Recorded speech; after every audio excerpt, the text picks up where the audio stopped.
Hello, everyone.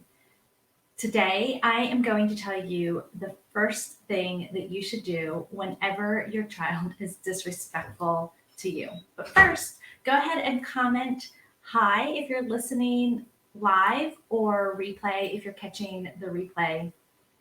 I'm using a slightly different setup than normal, so it would be great to know that you can hear me.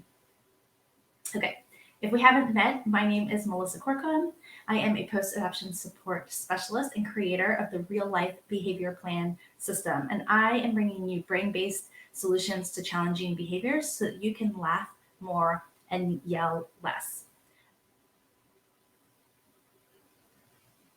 So you can find more information about the work that I do with families or how I can help you and support you at thecorkboardonline.com. And I also co host the Adoption Connection podcast. So if you are watching the replay either on Instagram TV or on YouTube and not live in the group, I would invite you to join our community. It's all about supporting you as a parent as you parent children with challenging behaviors. And so you can join us at this free private group at thecorkboardonline.com/Facebook.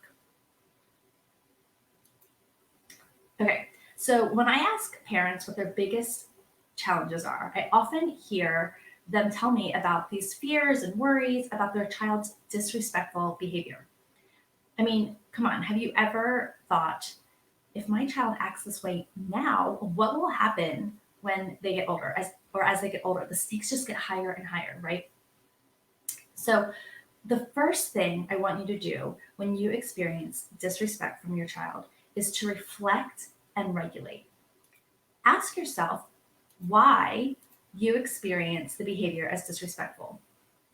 Ask yourself questions about, like, what were you told about this behavior as you were growing up? What do you believe about this behavior?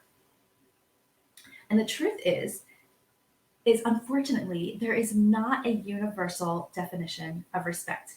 My idea of respect, your idea of respect, they might be a little bit different. They might be vastly different.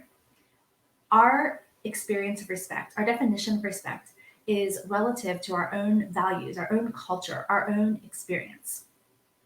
Yesterday, I posted on Instagram about disrespect at the dinner table and food. And in our family, we have lots of different cultures. A couple of us were born in Korea. We have 3 children who were born in Ethiopia.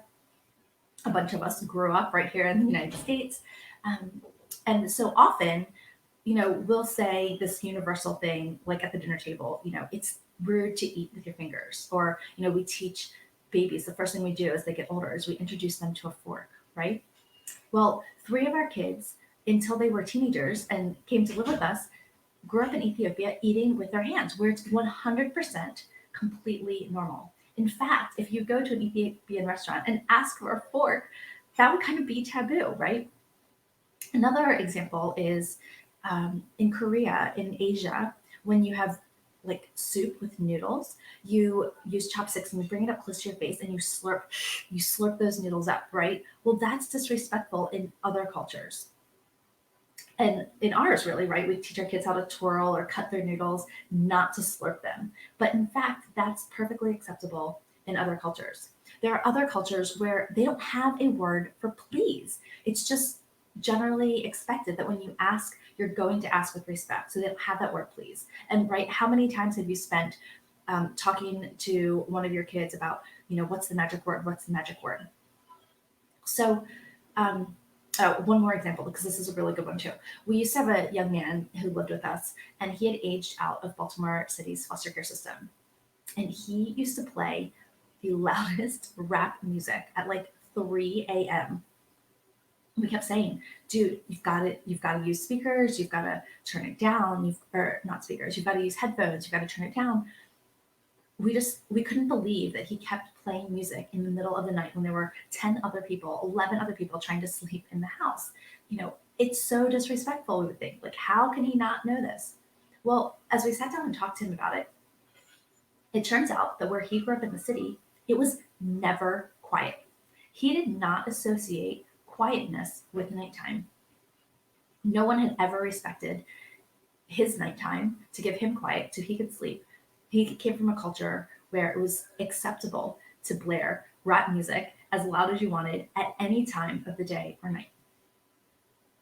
Okay, so again, let's go back to when your child is disrespectful.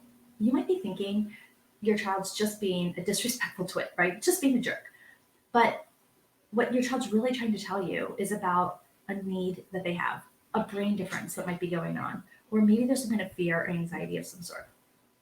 You've probably heard me say it before, but there are only 5 reasons that kids misbehave.